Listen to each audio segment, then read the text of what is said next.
नीतियां जुड़ी हुई हैं। और मुझे प्रसन्नता इसलिए भी है कि विद्या भारती के मार्गदर्शन में यह हमारे शिक्षक शिक्षा का कार्य संपन्न हो रहा है। मैं क्षमा चाहता हूं, आज थोड़ा विलंब से आया।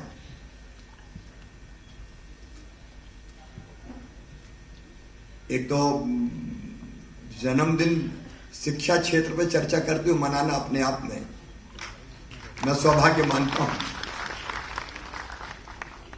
लेकिन जन्मदिन कुछ विशेष नहीं होता। एक दृष्टि से देखें तो एक साल और चला गया। लोग खुशी मनाते हैं, लेकिन सोचते ये चाहिए कि एक एक साल कम हो रहा है तो और अच्छा कर, जितना बचा हुआ उसमें। और इसलिए इस बार मैंने निवेदन किया, क्योंकि अगर आप मुख्यमंत्री हो तो जन्मदिन को इस गलतफहमी में ना रहे कि कोई शिवराज का मनता है। कई लोग इसलिए आते हैं कि मुख्यमंत्री है जी, और उसमें फिर कई बार स्वागत द्वार, जय जयकार, फूलों के हार, मारा मार। लेकिन मुझे लगा कि कोई सार्थक पहल हो सकती है क्या, तो हमने तय किया कि ये सब छोड़ के एक पेड़ लगा दो अगर मनाना है। लेकिन एक छोटी सी पहल अगर आप करें तो उसका असर कई बार बहुत ज्यादा होता है। एक तो वृक्षारोपण कई मित्रों के साथ किया, परिवार के साथ किया, पार्टी अध्यक्ष जी के साथ किया, पत्रकार मित्रों के साथ किया, फिर विधायक साथियों के साथ किया, विधायक मंत्री, फिर अधिकारी मित्रों ने भी तय किया कि पेड़ लगाएंगे। और दूसरा, आज विधानसभा में मेरा जाना इसलिए जरूरी था कि नंदू भैया हमारे बहुत लोकप्रिय नेता मध्य प्रदेश के, आज उनको श्रद्धांजलि भी अर्पित करनी थी विधानसभा में 11 बजे ठीक। तो वहां श्रद्धा सुमन अर्पित करके आया, इसलिए थोड़ा विलंब हो गया। लेकिन संचालिका महोदय ने एक बात कही कि मुख्य अतिथि, मैं उसका जरूर विरोध करता हूं कि मैं मुख्य अतिथि नहीं हूं। अतिथि वो होता है जिसके आने की तिथि ज्ञात नहीं होती, बिना बुलाए कभी भी टपक जाए। और मेरी तिथि तो तय की गई थी। और दूसरे, शिक्षा के कायाकल्प का जहां अभियान चल रहा हो वहां मैं मेहमान कैसे हो सकता हूं? मैं भी घर वाले ही हूं। मैं बचपन की घटना आपको सुनाता हूं। मेरी शिक्षा हुई जैत गांव में। मेरे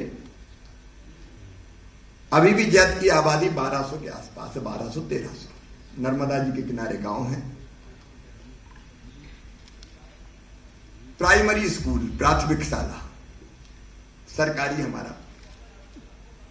और वहां मेरे गुरु थे रतन चंद जी जैन, प्राइमरी स्कूल के मेरे टीचर। वो एक कार्यक्रम करते थे हर शनिवार को, औपचारिक शिक्षा के साथ साथ रामायण जी की 5 चौपाइयां, मतलब 5 दोहे तक चौपाइयां, दोहा पढ़ना और उसका अर्थ फिर बताना, समझाना। और तरीका भी बहुत इंटरेस्टिंग था। अब जब रामायण जी की चौपाइयां पढ़ी जाएगी तो घी का एक छोटा सा दीपक चाहिए, तो कोई विद्यार्थी घी का दीपक लाएगा घर से। थोड़े फूल चाहिए तो कोई फूल लेके आएगा। और फिर प्रसाद भी वितरित करना चाहिए। तो एक को काम देते थे कि तुम प्रसाद को, फूल जो चढ़ाता था वो प्रसाद लेके अपने घर से आता था। 1 रुपया 2 रुपया का प्रसाद उस समय आता होगा। और दोपहर के बाद, दोपहर तक तो हम पढ़ाई करते थे। शाम के समय 3-4 बजे के बीच में रामायण जी की चौपाई बच्चों से पढ़वाते थे। और मास्टर साहब हमारे, प्रणाम गुरुजी हम तो करते थे उस जमाने में, आते थे घर से तो पूरा सिर गुरुजी के चरणों में होता था और जाकर करते थे प्रणाम गुरुजी। उस समय, आजकल तो इस ढंग से अगर प्रणाम गुरुजी कर दें तो मीडिया के मित्र ही गुरुजी की हालत खराब कर दें, पैर पड़वा रहा है। हम लोग श्रद्धा से जाते थे। और चौपाई पढ़ने में मैं पीछे बैठता था, तो मेरे मन में ललक थी, तो मैं आगे मुंडी कर करके देखने की कोशिश करता था चौपाई अच्छे से पढ़ लूं। अब वो मेरे गुरुदेव ने देख लिया तो फिर मुझे कहा नहीं नहीं तुम थोड़े आगे आओ। मैं आगे बैठ के चौपाई पढ़ने लगा और फिर मैं चौपाई का थोड़ा अर्थ करने की भी मैं समझने की कोशिश करता। तो मुझे गुरुजी ने ये कहा कि अच्छा मैं नहीं कर रहा, तुम चौपाई ये पढ़ रहे हैं, तुम करो अर्थ। मैं सच्ची घटना बता रहा हूं। अब मेरे मन में ललक कि मुझे चौपाई का अर्थ करना है, तो मैं और ध्यान से रामायण जी पढ़ने लगा और बाकी मेरे साथी चौपाई पढ़ते।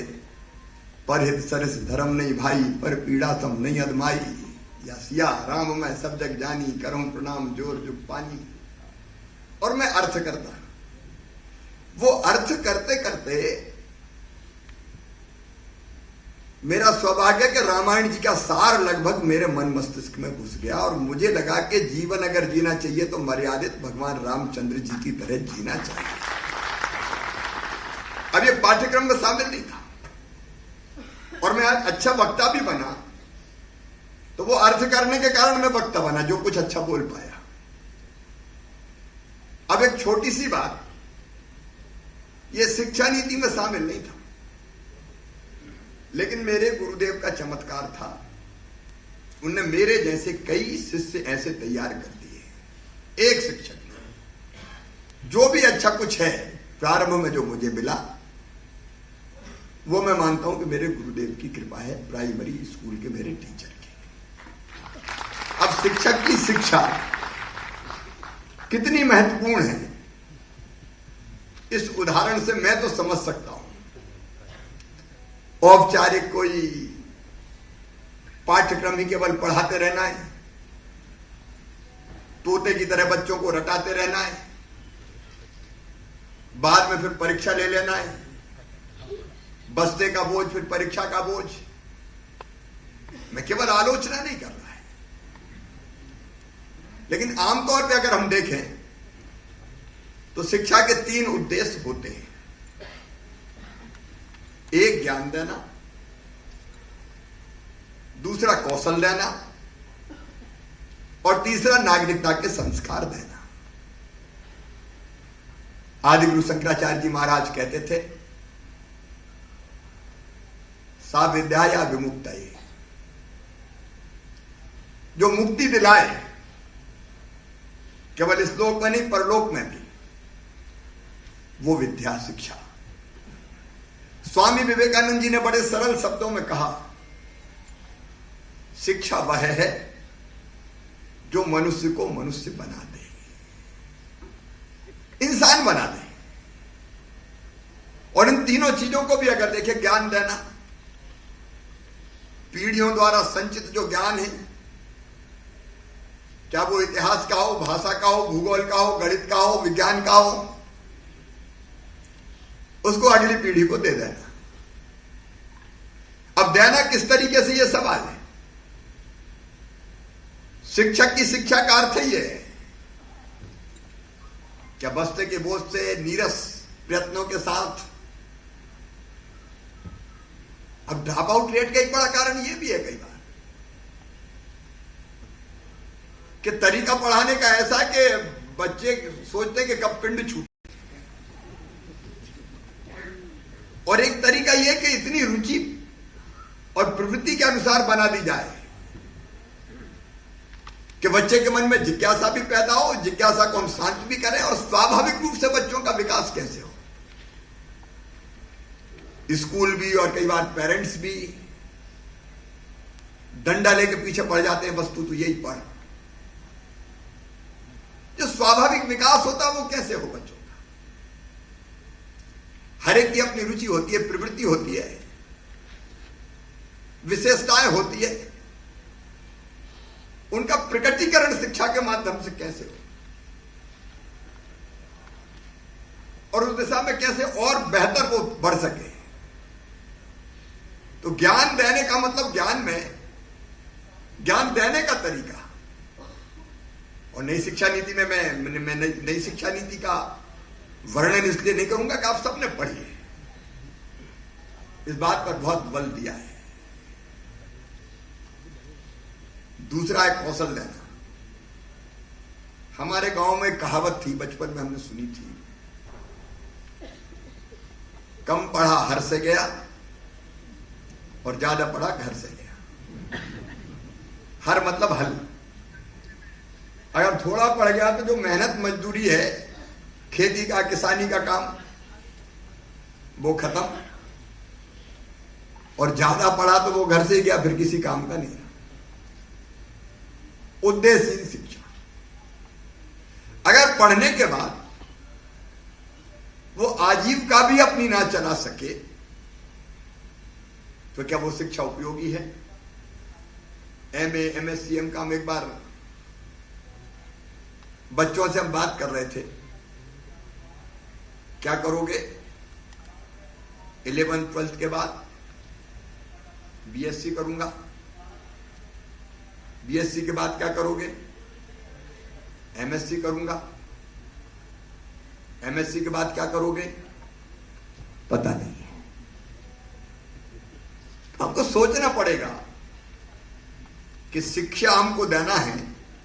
एक स्तर तो वो है कि जिसकी जानकारी एक स्तर तक शिक्षा, हर बच्चों को वो बुनियादी जानकारियां हो, लेकिन उसके बाद हम रोजगार भी अगर वो ना पाए इतने वर्ष, और रोजगार का मतलब केवल सरकारी नौकरी का सवाल नहीं है, हम उसके हाथों में ऐसा कौशल तो दे दें वो आत्मविश्वास से भर के अपने आजीविका के साधन खोज सके। और तीसरी चीज है नागरिकता के संस्कार। अब पढ़ के अगर वो अच्छा नागरिक नहीं बना, मेहनती, चरित्रवान, ईमानदार, देशभक्त, परिश्रमी, केवल अपने लिए नहीं जीने वाला, देश और समाज की भी सोचने वाला, औरों के लिए भी काम करने वाला, एक श्रेष्ठ मानव ना बन सके तो ऐसी शिक्षा का अर्थ क्या है? और मैं मानता हूं कि नई शिक्षा नीति में इन तीनों चीजों का पर्याप्त ध्यान रखा गया है। लेकिन यह शिक्षा दी कैसे जाए? वो तो शिक्षक ही देंगे। और मैं राजनीतिक दृष्टि से नहीं कह रहा, किसी आलोचना की दृष्टि से नहीं कह रहा, लेकिन यह मध्य प्रदेश का दुर्भाग्य रहा है कि पिछले वर्षों में वो शिक्षक जो शिक्षा देने वाला था, ऐसा कचरा किया उसका, इतनी व्यवस्थाएं बना दी। मैं सबसे बड़ा पाप मानता हूं उसको। गुरुजी, शिक्षाकर्मी, शिक्षक का कैडर ही खत्म हो गया है। अच्छा, गुरुजी को क्या मिलेगा? 500 रुपया महीना। मैं सांसद था एक जमाने में, तो मेरी रुचि थी स्कूलों में जाके विद्यार्थियों से बात करो। तो बात भी करता था, मैं सवाल भी पूछता था। एक स्कूल में मैंने पूछा, बताओ गंगा जी कहां से निकलती है? तो एक बच्चे ने कहा कि विंध्याचल से। तो मैंने जो गुरुजी पढ़ा रहे थे उनको बुलाया, मैंने कहा क्या कमाल करते हो, पढ़ा क्या रहे हो तुम? गंगा जी को विंध्याचल में से निकलवा रहे हो? तो कहने लगे साहब 500 रुपया में तो गंगा जी विंध्याचल में से ही निकलेगी। 500 रुपया तनख्वाह, गुरुजी हो गए, फिर शिक्षाकर्मी। अब शिक्षाकर्मी का खुद ही ठिकाना नहीं था, बेचारे तो आंदोलन ही करते रहते थे, जब देखो तब सड़क, स्कूल में गए ही नहीं। कचरा हो गई पूरी शिक्षा मध्य प्रदेश की। मैं सच कह रहा हूं, वेदना है मेरे मन में, व्यथा है। और उसको कैसे हम ठीक दिशा में ले जाएं, उसको इतना परिश्रम करना पड़ा हम लोगों को। फिर गुरुजी हो चाहे शिक्षाकर्मी हो, सबको उनका अध्यापक तो बनाओ कम से कम। हम लोगों ने विनम्र प्रयास किया उस दिशा में ले जाने का। और आज मैं ये कह सकता हूं कि काफी कुछ हम लाइन पे लेके आए हैं। इंदर सिंह जी यहां बैठे हैं, हमारा बजट है 2,41,000 करोड़ का। कोरोना काल में भी कोशिश कर करके हमने महत्वाकांक्षी लक्ष्य रखा। और अकेले इनके विभाग का बजट है 25,000 करोड़ का। ये तो स्कूली शिक्षा का है। अब शिक्षा में हमारी और एक है, हमारा जनजातीय विभाग चलाता है, वो स्कूल अलग चलते हैं, उनका बजट अलग है। दोनों का मिला के हमने 9% से ज्यादा टोटल बजट का हमने शिक्षा पर देने का फैसला किया। शिक्षकों को बेहतर मानदेय मिले। मैं कोई सैलरी शिक्षकों के लिए नहीं कहना चाहता। माइंडसेट तो बने कि पढ़ाना है, और अब महत्वपूर्ण है शिक्षकों की शिक्षा। 3 चीजें मैं स्पष्ट रूप से कहना चाहता हूं, और मुख्यमंत्री के नाते जिम्मेदारी से कह रहा हूं। शिक्षा विभाग के हमारे अफसर भी बैठे, शिक्षाविद भी बैठे, यूनिवर्सिटी के वीसीज भी हैं, अनेकों विद्वान हैं। देखो भाई, मेरी धारणा बिल्कुल पक्की है कि शिक्षा देना केवल सरकार का काम नहीं है। सरकारी शिक्षा पर्याप्त नहीं है। शिक्षा पुराने जमाने में भी आपने देखा कि समाज काम करता था, एक स्वायत्त व्यवस्था होती थी, राज्य का नियंत्रण शिक्षा पर नहीं होता था। गुरुकुल होते थे, बाकी चीजें होती थी, समाज उनका खर्चा उठाता था, वो अपने हिसाब से शिक्षा देते थे ठीक दिशा में। जब से राज्य का नियंत्रण शिक्षा पर हो गया, तब से अर्जुनों के लिए एकलव्यों के अंगूठे काटे जाने लगे। भैया हम तो उन पे आधारित थे, तो वो जो कहेंगे तो वो ही पढ़ेंगे, दूसरे नहीं पढ़ सकते। मेरी स्पष्ट धारणा है, जिसको मेरे अफसरों को, मंत्री को भी क्रियान्वित करना है। ये समाज का काम है, तो केवल सरकारी अफसर और सरकार शिक्षा नहीं देगी। हम समाज के सहयोग से शिक्षा देने की प्रभावी व्यवस्था करेंगे। इसलिए विद्या भारती जैसी संस्थाओं का और ऐसे शिक्षाविदों का भरपूर सहयोग हमको लेना है। इसमें किसी को कोई कंफ्यूजन नहीं रहना चाहिए, कॉन्सेप्ट क्लियर है। कई बार हम लोग सोचते हैं कि वल्लभ भवन में बैठ के हम ही सोच रहे हैं, बाकी कोई सोचने वाले है ही नहीं। अरे हमारे अलावा सोचने वाले बहुत हैं, और इसलिए जो टास्क फोर्स बनी है वो भी गंभीरता के साथ बैठे।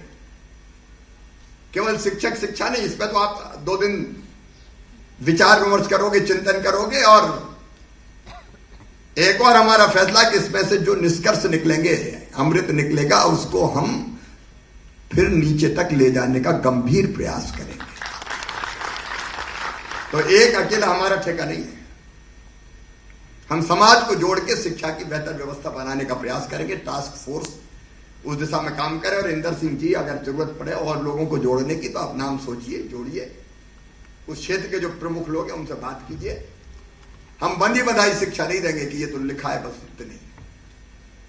और बेहतर कैसे, और अच्छी कैसे, इन तीनों उद्देश्यों को पूरा करने के लिए। दूसरे ऐसे शिक्षण संस्थान जो शिक्षा के क्षेत्र में बेहतर काम कर रहे हैं। अब एक ऐसा संस्थान चलाना कितना कठिन काम है। हमको भरपूर प्रयास करना है कि ऐसे शिक्षण संस्थानों को खड़ा करने में पूरी मदद करना है, पूरा सहयोग करना है। केवल सरकार नहीं, बाकी भी शिक्षा क्षेत्र में काम करने वाले लोग बेहतर शिक्षा के लिए काम करें। इसको मध्य प्रदेश में इंप्लीमेंट करना है। और तीसरी चीज, कोई भी संस्थान जो चाहे वो पढ़ाए, ये नहीं चलेगा। एक दिशा निर्देश जरूर देना पड़ेगा, एक मर्यादा जरूर तय करनी पड़ेगी। हमको बेहतर इंसान तैयार करना है, आतंकवादी तैयार नहीं करना है। तो हमको ये दिशा निर्देश करना पड़ेगा। ये सरकार की ड्यूटी है। ऐसी स्वतंत्रता किसी को नहीं दी जा सकती कि वो कुछ भी पढ़ाए। इसका अर्थ केवल अंकुश रखना नहीं है, नियंत्रण नहीं है। लेकिन गलत दिशा में अगर कोई जाएगा तो उसको रोकना, यह भी सरकार की ड्यूटी है, सरकार का कर्तव्य है। उसका प्रभावी ढंग से हमको निर्वाह करना होगा। और वहां भी आधुनिक शिक्षा, बेहतर शिक्षा नीति का पालन कैसे करवाया जाए, इसकी व्यवस्था बनाइए। अफसर भी बैठे हैं, मंत्री भी बैठे हैं। और मैं ये नहीं कह रहा कि मंत्री बैठे हैं तो मुख्यमंत्री दूर हो जाएगा, मैं साथ खड़ा हूं, चिंता नहीं करना। व्यावसायिक शिक्षा की दिशा में बहुत बेहतर प्रयास करने की जरूरत हम लोगों ने तय किया। अगर 6वीं से देना है तो देना है, और केवल उस स्तर पर नहीं, खेत में, खलिहान में, कारखानों में हम कैसे हमारी शिक्षा को ऐसा बनाए कि व्यवहारिक नॉलेज तो, व्यावहारिक ज्ञान तो हो, वो काम करना देखे, सीखे, उसमें सहभागिता उसकी हो, उसकी कोशिश हमको करते रहना है। कई प्रयोग कर रहे हैं हम मध्य प्रदेश में, ग्लोबल स्किल पार्क हम बना रहे हैं। हम अपनी ITI को बेहतर बना देंगे, वो भी तकनीकी शिक्षा भी एक अलग विषय है। हम आदर्श ITI बना रहे हैं। बच्चों के हाथ में ये गुण तो हो कि पढ़ने के बाद पूरे आत्मविश्वास से कह सके कि मैं अब ये करूंगा,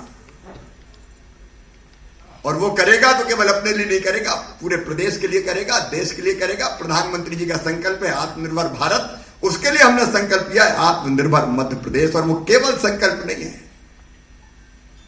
उसके लिए कड़ी मेहनत की हमने, कई दिनों तक चिंतन किया। मैं जिस कोरोना में जब पीड़ित था, अस्पताल में था, तो वहीं से शुरू कर दिया था हमने। आत्मनिर्भर मध्य प्रदेश मतलब क्या, उसके 4 स्तंभ, एक अधोसंरचना, दूसरा शिक्षा और स्वास्थ्य, तीसरा सुशासन, गुड गवर्नेंस, और चौथा अर्थव्यवस्था और रोजगार। और हमने जो बजट बनाया है, ये कोई ये ना सोचा कि कुछ अफसरों ने बैठ के बना लिया। एक एक चीज हमने देख के और उसमें तय किया है। अगर हमने तय किया है कि उत्कृष्ट स्कूल खोलना है और 1,500 करोड़ रुपया पहली बार दिया, क्योंकि गांव गांव में स्कूल की जरूरत है। क्या मैं कोई स्कूल बंद करने की आज बात नहीं कर रहा, लेकिन प्रयोगशाला नहीं, लाइब्रेरी नहीं, खेल का मैदान नहीं, बुनियादी सुविधा नहीं, कहीं भी स्कूल चल रहा है कि ऐसे स्कूल जरूरी है। ये स्कूल रहेंगे, मैं आज बंद करने की बात नहीं कर रहा, नहीं तो मीडिया के मित्र चला देंगे इतने तो बंद करेंगे। हमने तय किया हम 15-20 किलोमीटर के बीच में एक उत्कृष्ट विद्यालय, CM राइज स्कूल अभी नाम दिया है, वो चूंकि जनरल वेबिनार में से निकल गया था, उसका क्या होता है और भी सोचते हैं। लेकिन कल्पना हमारी है कि वहां लैब, लाइब्रेरी, प्लेग्राउंड, सारी सुविधाएं, और वहां गुणवत्ता युक्त शिक्षा देने वाले हमारे शिक्षक। नमस्कार, मैं हूं मानक गुप्ता। अगर आपको हमारा ये वीडियो पसंद आया हो तो इसे लाइक और शेयर जरूर करें, और हां, हमें सब्सक्राइब और फॉलो करना ना भूलें, ताकि आप देश और दुनिया की कोई खबर मिस ना करें। तो जुड़े रहिए हमारे साथ और देखते रहिए News 24।